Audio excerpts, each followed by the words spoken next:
but yes, for everybody in the chat, we're going to be going to see if doing it on my desktop is better. Okay. We were waiting on Congressperson Rashida Tlaib. But we have a conversation. We have a big conversation lined up and ready to go.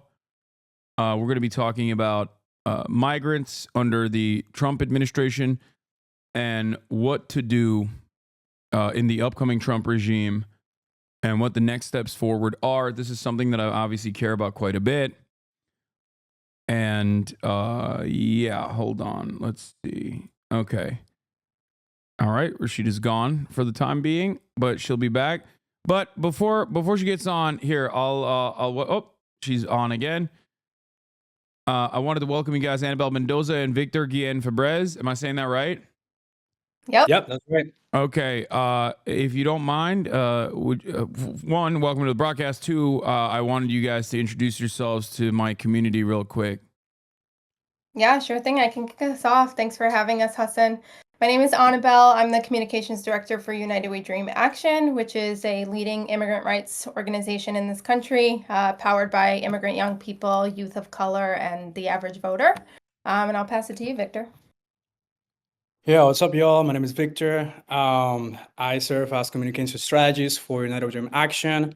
I'm also an immigrant myself. I came to this country about 8 years ago. So yeah, really excited to have this conversation.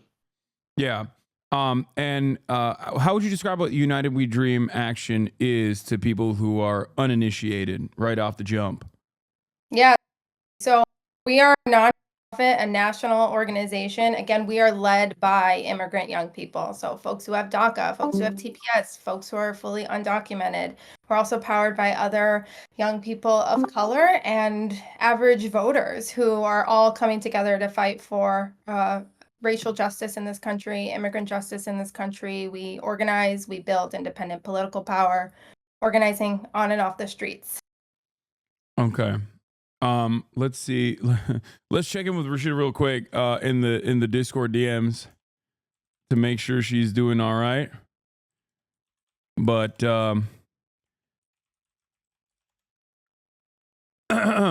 okay. So obviously, this is something that I've talked about quite extensively. It's something that I've been very critical of the Democratic administration as well since last year, which was something that I feel like is very different, very unique to the Democratic Party, at least in accordance with their past performance and the way that they communicate about immigrant rights. Something changed in the political discourse overall, where I think after consistent racialized propaganda towards migrants in general in this country, I think that the Democratic Party also took a somewhat right-wing tone and claimed that immigrants in this country also constitute a national security threat in the way that the Republicans have been saying for quite some time. Now, of course, this is not. This doesn't correspond to reality. There's no data to show that undocumented immigrants are responsible for a large share of the crimes that happen on U.S. soil. As a matter of fact, the only data that is readily available is the exact opposite, that undocumented migrants are responsible for a smaller percentage of crimes than natural-born U.S. citizens are. And I wanted to ask you guys if you have seen in your own communities like this narrative shift, and if this has like how are people feeling about this change in attitude overall? Yeah, for sure. I mean, we work in comms, so we definitely see a narrative shift. And it's kind of hard not to see that shift. And we've seen it gradually take place over the past several years. I think at the end of the day, though, like our community is rooted in our people. We know that there isn't going to be a politician out there who is coming to save us on either side of the aisle. That's not what we've ever been about. And that's why we've been so focused on building independent power that is really rooted in working class communities, rooted in the issues that young people care about. We've heard it time and time again from our communities. Young people care about the issues. We are facing crisis after crisis as a generation. And so for us, it's not about the candidates. It's about, are you really connecting with the issues that matter to young people? Absolutely. some of the questions I have are I mean, what happens next? So the Trump administration has obviously made it a signature part of its legislative agenda that they're going to engage in something that is so unimaginably cruel that I feel like, I mean, it's I've called the policy Hitlerian because I think it is. He has routinely claimed that there are 20 million undocumented migrants, a number that nobody really knows where he got from. I think the original, like the actual latest estimation is around 13 to 15 million.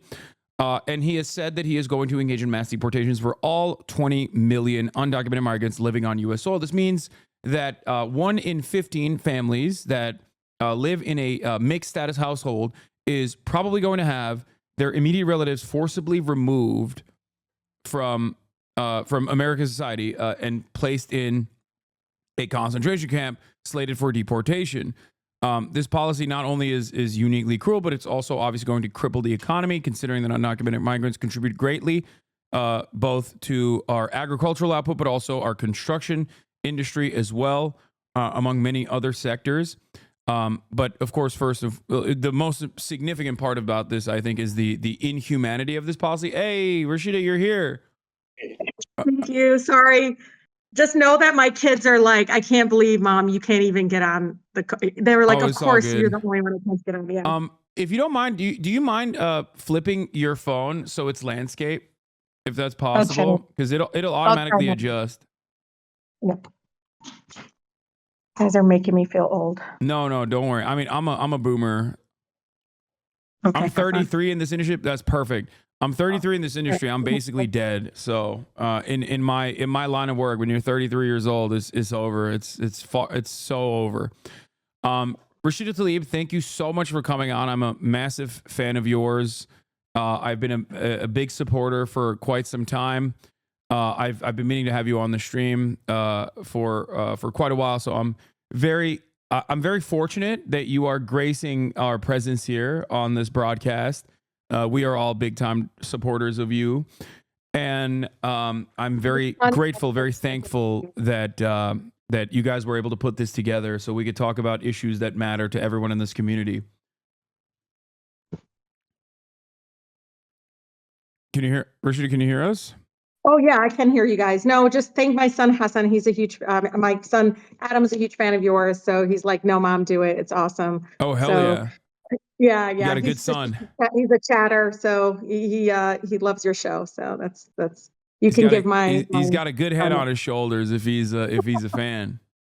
Yeah. He's got a lot of strong opinions like you. So that's good. Yeah. Oh yeah. Well, strong opinions are needed. So, now that Rashida Tlaib is here as well, I guess the question is, what can Congress do, or are there any plans of action in order to protect undocumented migrants and migrants across the board in the United States of America? And what are some of the perceived threats that the Trump administration has signaled thus far in terms of how they are going to tackle this, what I call non-issue that they consider to be a major issue? Did you want me to go for it? Or you yes, guys got please, Congresswoman. I mean, so one of the things to know is, I mean, of course, you hear the term mass deportation. Just know this: under, previous administration, when he was there, he was separating families. You saw the increase actually of private detention centers grow. You can hear sometimes, as a former immigration attorney, we always hear, well, how many number of beds are they increasing in these detention centers? That's always a clue whether or not, again, Democrats and Republicans both alike have done this, Hasan, so it's not just one party or the other. But one of the cruelest things that I think the, incoming president did under his administration, under the same names that you hear, Stephen Miller, Homan, all these folks who, even Homan came before our committee and testified, is this idea, let's just take their kids and put them somewhere else when they come across, so then they will never come back. Like, it was awful, because even some of the children were sent from the border to Michigan, and some of which to this day have not been able to reunite with their parents. I just can't imagine. Now they're in foster system. It's just so cruel and inhumane. The other important thing that you should know too is, so there's a whole process right now. Again, applying to asylum is very much legal. And there's folks that want to undercut it. Even some of my colleagues in my own caucus have been talking about this, right? But at the same time, and United We Dream will tell you this. Look, many of my neighbors have been here for decades. Some of them went to high school with me, and they haven't been able to adjust their status here. I have so many of my neighbors are actually married to US citizens and can't fix their papers here. No one is talking about the decades and decades of our broken and inhumane system that is leaving so many of my neighbors who work, pay taxes, their kids are going to school with our kids. We're not talking about them. They're so laser focused on the so-called border, not realizing right now there are US citizen families, American, that are literally being separated and torn apart because of our broken immigration system. Or my neighbors, where I grew up in Southwest Detroit, 20 different ethnicities, Hasan. I kid you not. I remember under Obama, I came in, I was a state house member, and I was sitting in the main office of one of my schools, and I was just finishing reading to third graders. And I remember this little girl just crying in the office, and I was like, what's wrong? And then she said she went home and her parents were gone. And the neighbor said it's because ICE picked them up. So this idea around, this idea that something new about removing, again, undocumented parents away from children, American children, that's been happening under previous administrations in the past. And so United We Dream they'll tell you personally, they're experiencing it personally. They are made up of folks that are dreamers, but folks that went to high school with us are born, pretty much raised here as little kid, young kids that literally have no pathway. But there is the cruelness of it is what I think many of my neighbors in the 12th district in Michigan are really, really fearful of how cruel it's going to be. Yeah. One thing to note on the bipartisanship of this issue, or at least like the fact that the Democratic Party has contributed to this, is obviously Thomas Homan, who was appointed to the position under the Obama administration, and Obama even gave him a medal. This is something that a lot of people don't understand and don't realize. But as a congressperson, Rashida, would you say that some of this attitude has actually swung in the Democratic Party in recent years, as opposed to in the past? There was more of a push and pull, like I like to call it. Like Obama would do deportations, but they were border apprehensions. They were still cruel, and they were still inhumane. And yet, I just, let me tell you, under Obama, I remember, and again, this is just to show that this is very much an American issue, no matter who's in power, and how we've just, what is that term? I'm a child of immigrants, so I always get the bucket, you kick the bucket down the road. This idea around it's their fault, it's their fault.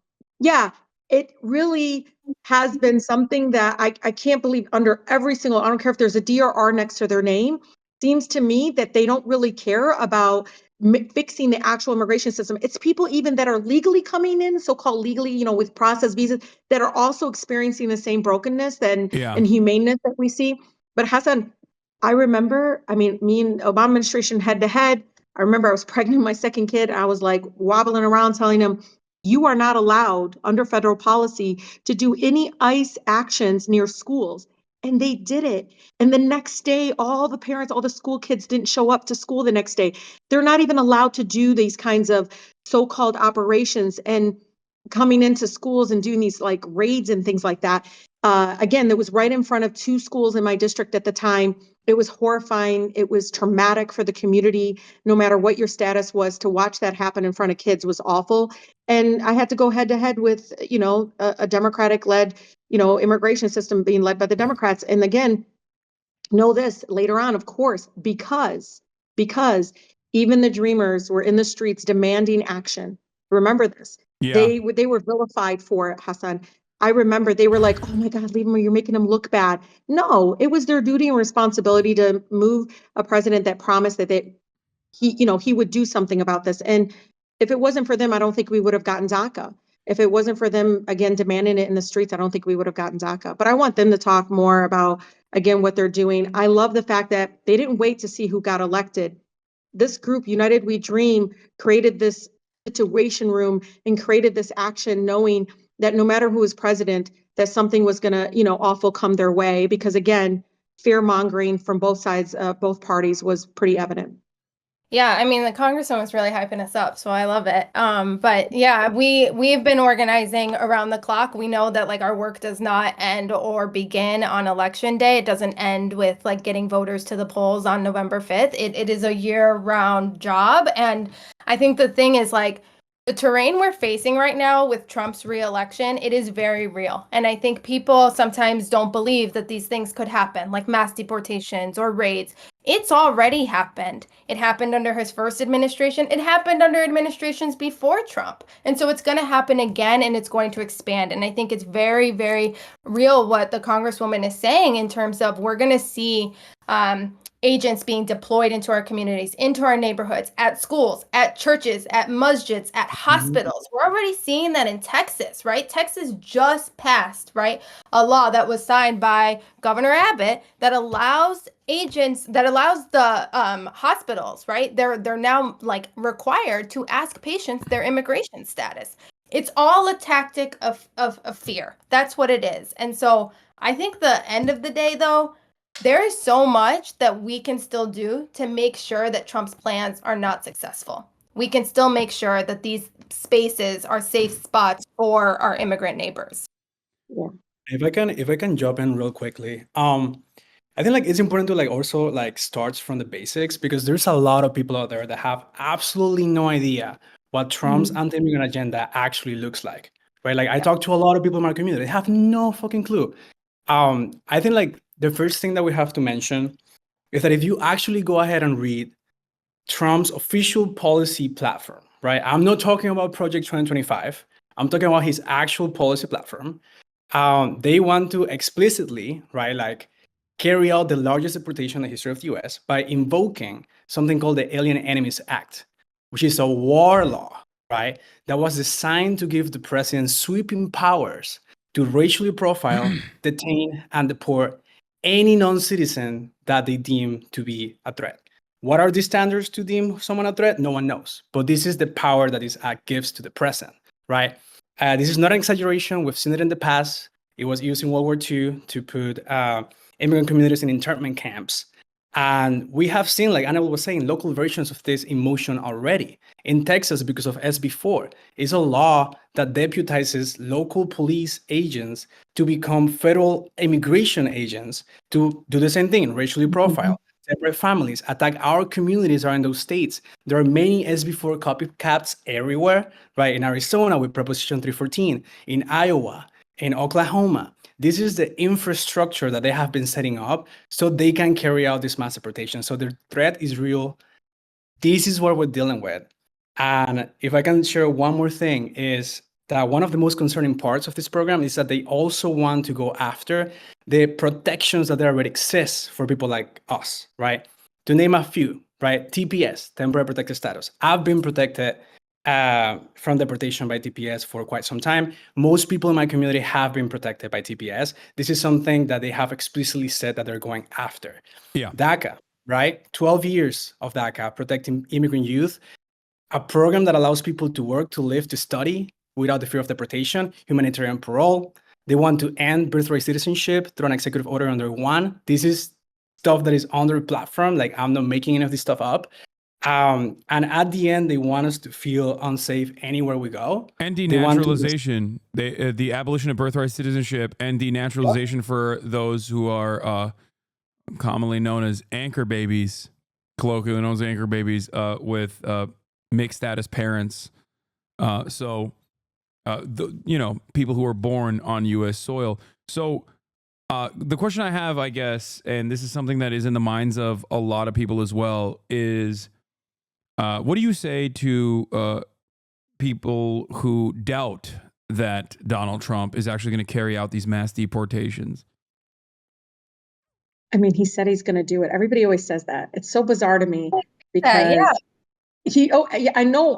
Look, you guys, I have so many people in my community who said, well, we'll see. And I was like, how many times has he got to say that he's going to do it? But even when he had, what's scary, Hasan, and we'll see this, is even when he does carry out, people are going to still deny that it's actually happening. I kid you not. I don't know how many times I said, I went to the border. I saw a 4-year-old boy behind a glass door come up to me. My colleagues are right there asking me where his grandfather was because he was separated from them. Oh no, children not being separated. That's not happening. That's what's so scary, is how many people are going to continue to deny that it's actually happening. But he definitely, ran on this issue, and with the recent announcements, one after the other, it's very clear that he's surrounding himself with people that have also been very proudly saying that this needs to happen. Yeah. Stephen Miller, to name one That's key right. figure in the architect of Trump's white nativist anti-immigrant agenda. Another another point that I am very frustrated by, and I actually communicated this to Ro Khanna directly, and he was shocked by it, is that so many within even the Democratic Party are completely unaware of the actual facts. One of which I reference regularly is obviously the Texas study that shows that undocumented migrants are responsible for less crime per capita than natural-born U.S. citizens. But outside of that, Donald Trump has regularly engaged in basically blood libel towards migrants, claiming that they are killing hundreds of thousands of Americans year-round. And yet, when you look at the actual data coming from the Customs and Border Patrol and the Department of Homeland Security itself, that this number is actually around 29 in the fiscal year of 2024. So the fact that they are so clearly lying about this, and the fact that like so many Democrats that I think are still guided by empathy to a certain degree have not launched any sort of counter messaging campaign against this is shocking to me. Is there a way to get the rest of the Democrats to caucus around this issue and to potentially push back against these lies, or even is it far too late at this point and we have to get into a defensive stance? Yeah. It's never too late to speak the truth. I mean, you're right. They may be empathetic, but are they courageous? Are they courageous? Because it takes an incredible amount of commitment to just continue to speak the truth, even as national mainstream media and everybody continues to gaslight people that everything is happening because of our immigrant neighbors. I think people are going to be very shocked. They're going to be very astounded by how many of our neighbors in some of the most beautiful, most diverse, most vibrant communities are actually undocumented. Why? Because again, we're talking about 2 decades of never touching anything around pathway to citizenship, anything in recognizing mixed, status families. They're all over in every corner of our country. I tell my colleagues, I don't know how we became the party that used to talk about that we're a nation of immigrants. Yeah. That we're not, there is no Canadian dream or German dream. You heard that saying. It's always been the American dream. And we've been sharing those beautiful stories, not only of dreamers, but of, the person that, came here because they never thought they could ever, have the opportunities that they have here. I mean, Hasan, I remind people, yeah, my parents may have came a certain pathway, but even then they were vilified and targeted. My dad only had 4th grade education and my mother 8th grade education. And now their daughter is a congresswoman. And, sharing those things, inspiring people that that's what makes our country so beautiful and so inspiring and so empowering for the whole nation. And I can tell you there's corners of where I grew up in Southwest Detroit, and now I represent this beautiful, vibrant community in Dearborn. I can tell you, if you look at, this is a community that has now thrived not only in the business sector, but just continue to grow and thrive. And I know United We Dream team knows this. You see a lot of the faith leaders like waking up and saying, whoa, that's not who comes and worships at our church. I mean, that's not the people, again, the vilification that continues to happen. I feel like many of my colleagues staying silent don't realize that is action. And to me, that's failure in actually speaking truth. They can absolutely correct again the lies and push back against it, because no matter again who's in the White House, if we don't do it, it endangers many of our immigrant neighbors. Again, some of them will never ever report what's been happening to them, and it has continued again throughout this campaign, from calling many of my immigrant neighbors rapists and criminals and so forth. It is awful, because it is leading to more violence towards our communities. Yeah, and if I could just add too, I think what both of you are pointing to is like this fact that like facts right now, when we are speaking the truth, when we are pointing to, the numbers, we can give all the data. And it just doesn't land for some people. And the reason why, and we see it right now with Trump, right? There is a multi-million-dollar infrastructure behind their disinformation campaign. And it's intended to reach the people in our own communities, right? I think even among us, among like young people, we have recognized loved ones who have voted for Trump and been like, what the hell? Right. And it's because the disinformation strategy has reached them. It's a multi-million-dollar tactic meant to sow the division between our communities. And so I think that that is also a major threat that United We Dream Action is trying to fight back against, that we're also trying to make sure that young people know what information is right, what information is intended to actually get people riled up based off of just emotion, based off of racism, based off of just their kind of initial reaction. And the bottom line is that disinformation then goes and informs politics, and then it goes and informs policies. And that's how we're seeing the through line into mass deportations and mass raids being something that is getting normalized. And we cannot allow that to get normalized in this country. So, how do you think, to jump off your statement here, how do you think Trump has made successful inroads with Latino men, in particular young Latino men? Do we feel like the Democratic Party is at some point a little bit responsible for almost like purging or pushing aside the younger base of voters, men in general?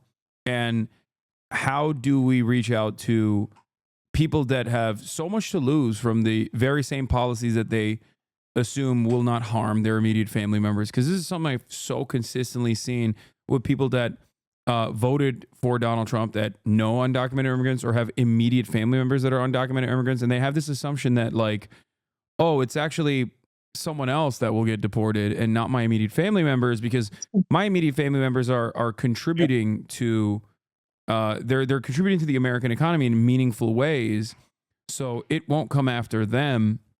And that to me, I think is a clear-cut demonstration that they too have fallen victim to this propaganda, that they also believe that there is this crisis of like migrant criminals that are running amok inside of our borders.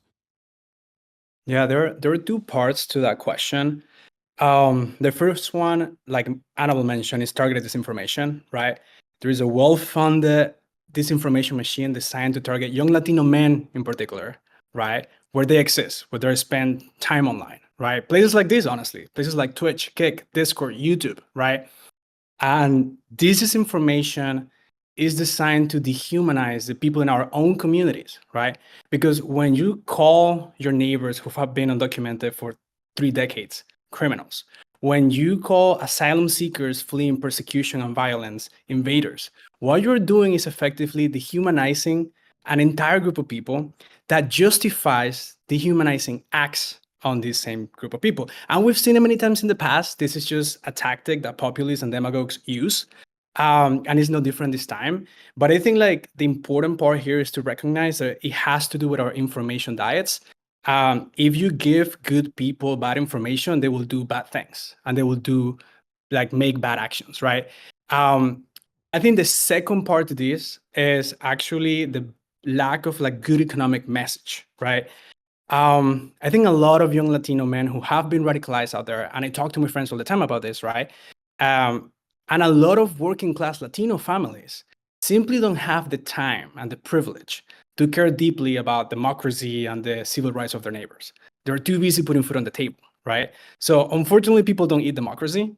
And so we need a compelling economic messaging to bring these people to our side, because these are people that already have been radicalized online. They're really entrepreneurial. They watch Joe Rogan all the time, right? Like we need to bring a good economic message to them, because we have to tell them, hey, like mass deportations are wrong and inhumane, but they're also fucking stupid, right? Like we will see the effects everywhere because of this mass deportation. They will see when they go in the neighborhood and they see the local bodega shutting down. They will see when home prices keep going up because there is not enough construction workers to build more housing or enough farm workers to produce more food. They will see when their work sites get raided by ICE. They will see when their local businesses go under because they don't have enough workers and enough local customers because they're all gone because they were deported. They will see when a family member, a friend, someone they love gets deported. So this is the kind of messaging that we need to counteract the disinformation that is targeting our young Latino men. Absolutely. what you mentioned in terms of the economic impact as well. This is one counter I hear so often, so frequently, is that like there's a cruelty, a purposeful cruelty. I'm of the mindset of Aviva Chomsky on this, that like the standard set for undocumented, or the process of documentation being limited, is a deliberate mechanism to ensure that there's always a group of second tier laborers that are constantly coming into the country that can be cycled out and discarded when they are demanding back pay or speaking out against like workplace violence and horrid conditions that they're subjected to. And this is precisely what I think the famous case of Purdue, the chicken factory that engaged in this almost human trafficking scheme of undocumented migrants in the United States of America, where they went to areas where they knew there were undocumented migrants, brought them into a trailer park right next to their factory. And when they demanded back pay after years and years of abuse, they called ICE on their own workers. And then, lo and behold, the next day they were back at it again, looking to recruit undocumented migrants to work in that same factory. This is basically, indentured servitude of a different name. And I feel like at the legislative level, there's got to be some sort of real solution to this. But one thing that I always stress is that the real way to solve this problem, which is not like it's a crisis of humanity and not necessarily people doing things that are bad or doing crimes or whatever, but instead it's to process all of the undocumented migrants and offer amnesty to all citizens, conditional amnesty in terms of like, sure, like a criminal background check or whatever that Americans would be comfortable with, given the large majority or the overwhelming majority, if not damn near entirety of the undocumented migrant population is not actually, committing any crimes whatsoever. I think that process would be fast and expedient and humane. It's also one that is genuinely popular. A lot of people, I think, get lost in the polling. I look at messaging polls all the time. I look at issue polls all the time. And one thing that I've seen so consistently is that people tend to hyper-focus on the top line and never look at the second question that follows it. And it's something as simple as this, like where in almost every single poll conducted on the matter, overwhelmingly, if given two options, mass deportation or mass amnesty, Americans overwhelmingly choose mass amnesty over mass deportation. And even in the polls where they say 60% of Americans want mass deportations, one, many Americans don't even understand what that would look like and how violent that would be and the economic impact of such a thing. But beyond that, those very same Americans also in that same poll show that they favor by the same numbers, if not by larger majorities, mass amnesty or conditional amnesty. So the fact that this is not talked about in that dynamic, that Americans actually are of two different minds and sometimes are completely oblivious to what they are advocating for, I think is really damaging the public discourse when one side is not offering adequate counter messaging out of fears that the other side's message on this issue, that migrants constitute a national security threat, is far too pervasive and persuasive, and therefore there's nothing they can do but become the more moderate version of that same violence. So how do we fix that? That's my question. It's a long-winded one. I know I'm like older than everybody here. I just do remember though the days that Reagan did like a pathway to citizenship, right? You got and so many families in my community talked about that time of, many of the workers, many people that were contributing the way he talked about it, obviously. I wish we just talk about it as human beings and being part of society, but he talked about it as around they were helping keep the economy going in the United States. And many of our immigrant neighbors still do that, right? But he talked about it in the way to have a pathway to citizenship. Then later on, Clinton didn't like a lot of things he did, but one of the things he did do was offer a pathway for mixed families to be able to have a pathway citizenship. For instance, I worked on as a law student, U.S. citizen, married to an undocumented person or somebody that's visa that expired, or fell out of status, whatever it was, they were able to pay like kind of a fine and be able to, again, adjust their status in the United States than having to leave the country and all these things. But on top of that, though, he added a lot of criminalization provisions that are really creating some struggles for our families. Especially, again, these are many people that are already here, Hasan. Like, I'm not exaggerating when I tell you they are everywhere and they're neighbors and they've been here for decades. And they've been part of our communities for such a long time. And I wish that we just acknowledge that we failed them instead of it looking at the other way, because we do have a country that's like, come on, no, come on, we need you. Why? Because Hasan, every time when I was a state representative, they would offer some sort of criminalization of my immigrant neighbors. I would add a provision saying, how about the person that employed them? And I do that intentionally because I want them to see, like, understand the many folks, and they're all pretending. Like, the restaurant owners are pretending. In agriculture, because it was the agricultural community, Hasan, that all of a sudden spoke up and said, no, stop. We do not want employment verification process in our industry. We don't want any of this. Why? Because they know that again, they're an integral part of our communities. I just know, for me, they have enriched our neighborhoods. And I mean this, like, in my community, I'm not saying it because I'm a congresswoman. I lived it. I grew up in Southwest Detroit, 20 different ethnicities.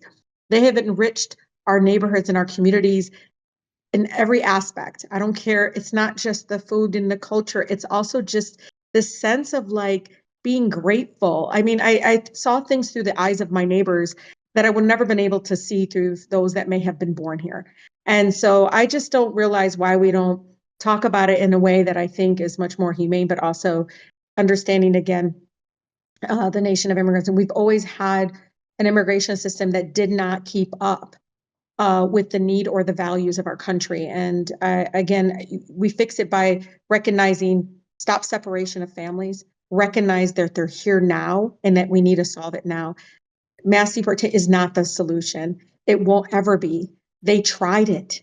Trust me, they may not have called it that, but they've tried it. They've gone after certain industries and sectors and showed up at workplaces. They've tried it. It didn't work. Yeah. No, you're absolutely right. Implementing, if there was any sort of like, I guess this is a weird thing to say, but if there was any sort of like real white nativist, like genuine white nativist ideology at play here, beyond the fact that white nativism is a perfect way to keep people undocumented and therefore hyper exploited, then yes, you are right. Business owners that regularly hire undocumented immigrants deliberately in an effort to depress wages and take advantage of their conditions, their immigration status, in an effort to consistently exploit them beyond the normal levels of exploitation of the documented labor force. There would be criminal penalties, and not simply who benefits the most in a broken immigration system. Like, think about it. I mean, it's absolutely profitable for them. So how do we start having conversations then with our local elected officials to push for protections for immigrants in their own cities, in their own states? How can people start this? How can people begin this process?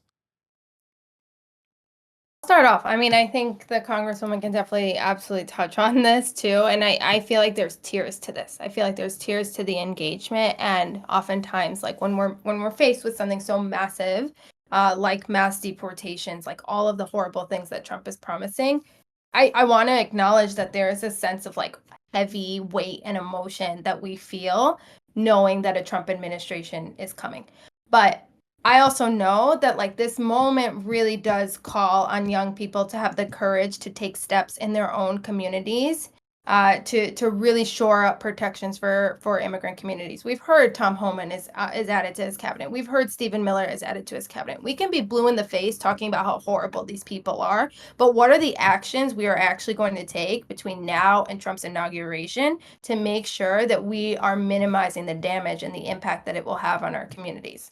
I think one thing is like to the people who are listening, if you're a student, how are you talking to your administration? If you're on college campuses, how are you pushing your administration and make sure that your college grounds are not places where ICE can come on and take students from their classrooms? How are you protecting your immigrant peers?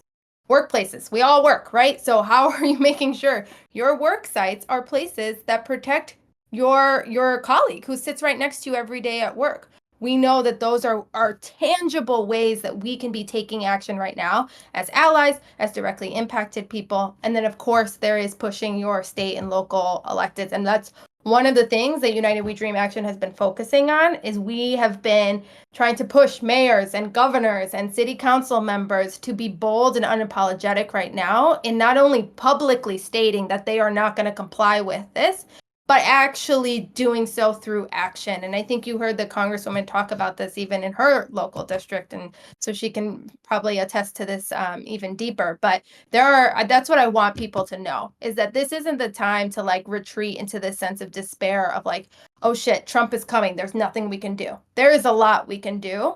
And that's part of what United We Dream Action is building. It's that independent political home for young people to be engaged, to get connected to each other, and to actually figure out together, here are the avenues that you can take. Here's where we're organizing in the streets. Here's where we're pushing our members of Congress, and to actually find those opportunities to be a part of those solutions.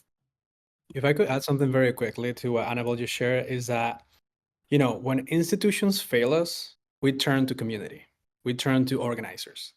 And I think, one of the main reasons why we're even here today is because we need you. We need allies. We need people who will fight for us and will keep us safe in the communities where we exist, right? Like, we want you all to show up for your coworker, your classmate, your significant other, your family, your neighbor, who will be directly impacted by this stuff. And with allyship comes the power to keep ourselves protected, to fight back, to push back, because none of this is set in stone.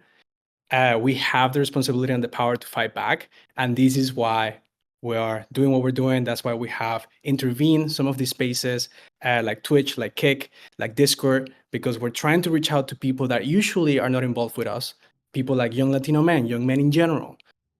So they understand what's on the line and they understand they have power to protect their own communities. Yeah, and just so you all know, I come from the most beautiful, blackest city in the country, the city of Detroit. And I can tell you what they taught me, many of my neighbors, you don't grow up with one mother, you grow up with all the community mothers. And one of the things I've learned early on is we're the only ones can liberate ourselves from oppression and from cruelty from our own government. And the way we do it is we organize, we outwork the hate and all those things. But listen, look at the history. We didn't get the Civil Rights Act because Congress woke up and said, wow, that's a really great idea. No, it's not. We didn't get the right to organize unions and finally have human dignity in the workplace because President of the United States woke up one day and said, wow, I think that's a really important so that people cannot die in the workplace. It was because people withheld their labor, they boycotted, they stood up, they did civil disobedience, they marched, they activated in their communities, and people from all over, it's like a coalition of people came together. But when we do this and stand up and, I know I'm going to be on mama bear on steroids in my community, not on my watch. Will I let one of my neighbors even don't touch him. Go work on the fact that we have a country with the most inhumane, cruel immigration system. Focus on the fact that we need to fix it. But we got to also start saying this. We need a fair, humane immigration system. We don't say it enough like we used to. We need it to have a pathway to a citizenship. Like, wake up. The way they have it now, it is like very obvious that they're picking and choosing who they think should become Americans. When, again, many of our communities, we can talk over and over again about the beautiful immigrant stories of our grandparents, our parents that came here. If we allow this to happen, I think we're going to start seeing, the most, I think, already racialized, but most, cruel and probably things that Americans are going to look back and say, whoa, when did that happen? How did that happen? So that's why I think Abigail's right. You've got to talk about this. When I explain to people how children whose parents got deported are in the foster care system and they never got to see their parents again. And this is not exaggeration. Look it up. It's mind-boggling. They rather pay to put the kids in foster care, Hasan, than actually focus and work on getting an immigration system that works. Is that the kind of country, like, I mean, get me a break. Why can't anybody just speak up and say, no, that's not how we're going to move forward in this? And so I agree we have to do this. I know this. Last time there was a threat, I think in 2016, one of the things is our local communities, local city council, our mayors, you can now see some governors standing up and saying, we are not going to let you touch one of our neighbors. You're not going to do it on our watch. And so I think, know that on the federal level, we may not see the kind of courage and really values that we all have. And like you said, Hasan, the poll after poll, but by the way, polling, it's all over the place based on what they're asking. But I can tell you this, the majority of Americans do not want to see children being ripped from the arms of their parents. They don't want to see us allowing federal dollars to be used for private detention centers and private companies making money off of, again, more of a cruel, inhumane immigration system. And so there's so much that we can do, but I agree, talking to people as much as possible. Last time, again, this feeling came about, it was the first time I saw many of my undocumented neighbors speak up and say, did you know I'm undocumented, in spaces where it was really hard to get up and say it. And I think people at block clubs and other places were like, what? I didn't know. And when you realize some of the most closest people around you, places that you might go, a restaurant, anywhere, you're going to run into somebody again. But for the broken immigration system, they're not able to adjust their status or be able to have a pathway to citizenship. Absolutely. I think one way to communicate this in terms of like our restrictive border policies is how it directly contributes to the cartel economy, both on the side of mass availability of guns that is protected constitutionally, that creates a trade route for cartels that specifically want to bring in drugs into the United States of America in exchange for weapons that they bring back into Mexico, a country that does not have a lot of, or any legal guns, as a matter of fact. And besides that, I think it creates a black market. These restrictive immigration policies, like, most people would be taking the legal route, the safe route, if that was afforded to them. And yet, because it is so restrictive, that many people then end up taking these illegal black market routes that only benefit the cartel in general. I feel like that's one way to communicate this issue to people that might be resistant to seeing the, I guess, humanity of immigrants, which is crazy to even talk about. But that is the unfortunate reality. There's plenty of people who just don't see it or don't get it. Yeah, and it's not just so you know, it's not, many of our immigrant neighbors that maybe have roots in Central or South America. Just to be clear, after 2016, we have a huge Chaldean community in southeastern Michigan, and he filed deportations of thousands. I think it was over 1,000 or so. And these are many folks of those community that originally had voted for and supported widely, very publicly supported, electing him in 2016. No hesitation, nothing. Just, these folks have been here. I think they were here since the 1980s, had families here, roots here, strong roots. Again, it was just a complete, everyone got notice of deportation. I just say that because I always think people are only thinking of my neighbors from like Mexico or Honduras or Guatemala. I'm telling you, for me, it's from people all over, people that may have come on a student visa, Hasan, and overstayed, or coming from other areas, especially war-stricken areas where they just can't go back. I have a lot of folks that still are stuck in an asylum cases from East Africa and some other locations. So it's important to me for folks to understand it's so many other ethnicities and backgrounds that are going to be impacted by this. I didn't know you had a dog. Oh yeah, this is Kaya. She's my puppy. Oh, She's being bad right now, though. She's dropping her bone. Very loud. What are you looking at? I gotta show you a picture of my baby. Yeah, mine's hanging out in the bed, sleeping. Oh, that's my girl. That's I- my Oh top. wow, it's beautiful. Oh, that's a good dog. What's her name? Tots. Tots. Oh my God, I have a Tots. She's sleeping Yeah. back. That's crazy. Yeah, sorry. No, it's See, all good. It's good children to. of immigrants and immigrants are, look, we love dogs. We're just Yeah. human beings.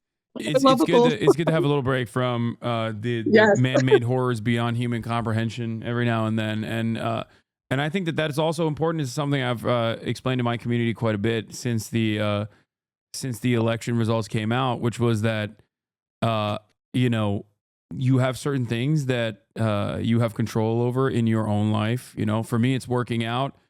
So that's why I urge people to, you know, maintain their hobbies and go out and organize in their communities and participate in their communities in meaningful ways, whether it be like joining an intramural league or something, or having a shared interest with a bunch of other people. And that's still very important, I think, more important than ever at this time, especially when we are so isolated from one another, so alienated from our labor, but also, you know, find ourselves in these echo chambers online that might lead us astray, and it causes us to forget our common humanity. So I don't want to take up too much more of your time, guys. Thank you so much for coming on. Is there anything that I might have missed that I didn't get to that you want to say before I let you guys just go? you're listening and you're fearful of what's coming. I just want you to know, trust in your community. We've risen up before and we got your back. And like, I just think of my friend Sergio and so many others right now thinking, I'm done. I just can't live like this anymore. When are they going to finally, you know, give us DACA? Remember, especially, you know, he's been here since he was 5 years old. I think of him and I think, but we got you. Like, I know it's hard to live in the shadows and hard to live in this tremendous amount of fear, but I have confidence in our communities will rise up. I saw it before and I know it'll be stronger, and we're going to do as much as we can to protect people, at the same time make sure that they're not dehumanized and targeted and feeling isolated. Like, I love you guys. Like, you belong here and you are loved and you are welcomed.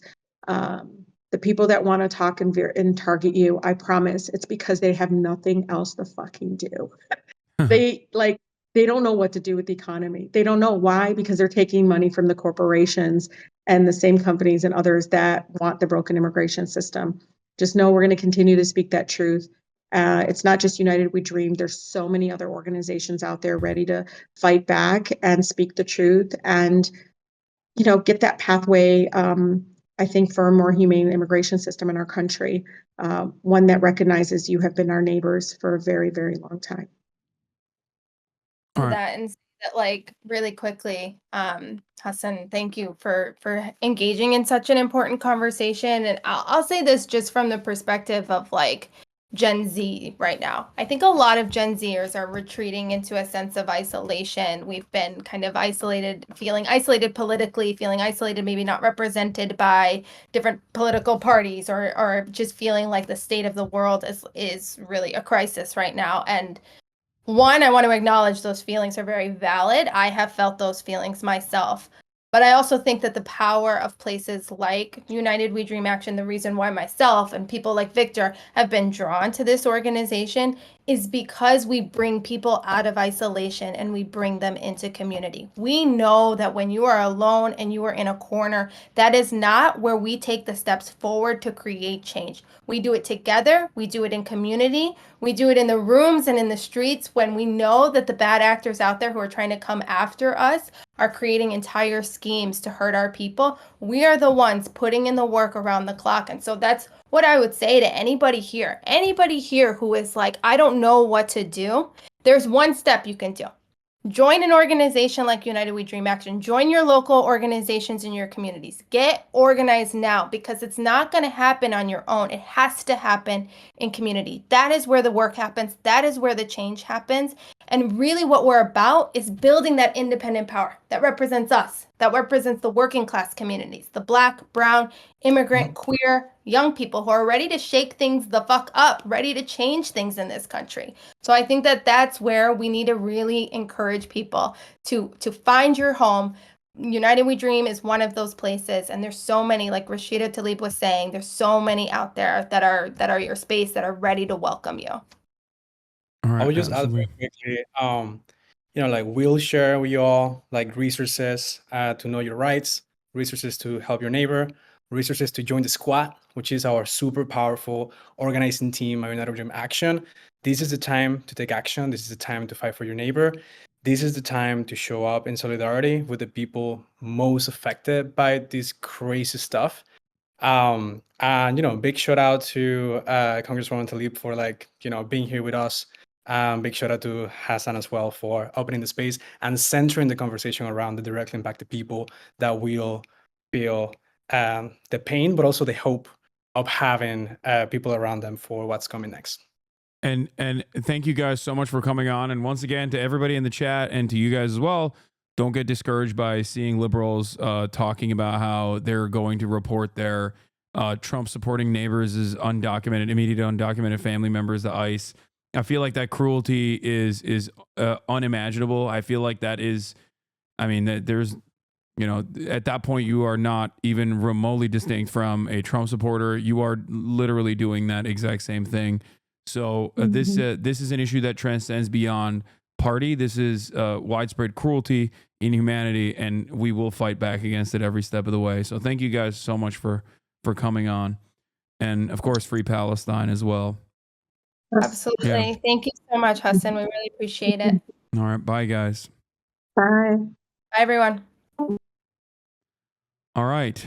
That was a wonderful and very informative conversation. I hope you guys appreciated that. I think that it was needed in times like this when, people feel discouraged. People feel a sense of discontent, understandably.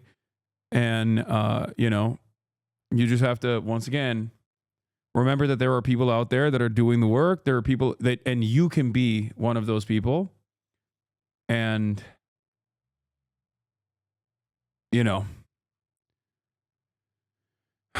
people ask all the time, like, what can you do? It's just, remember, if you're a documented American citizen, like, you have a lot of rights.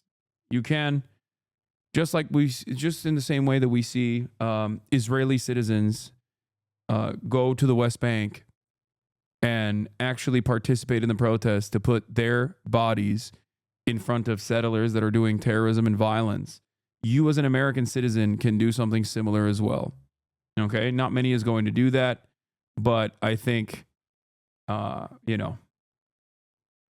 if you're courageous enough, you should be able to do so as well.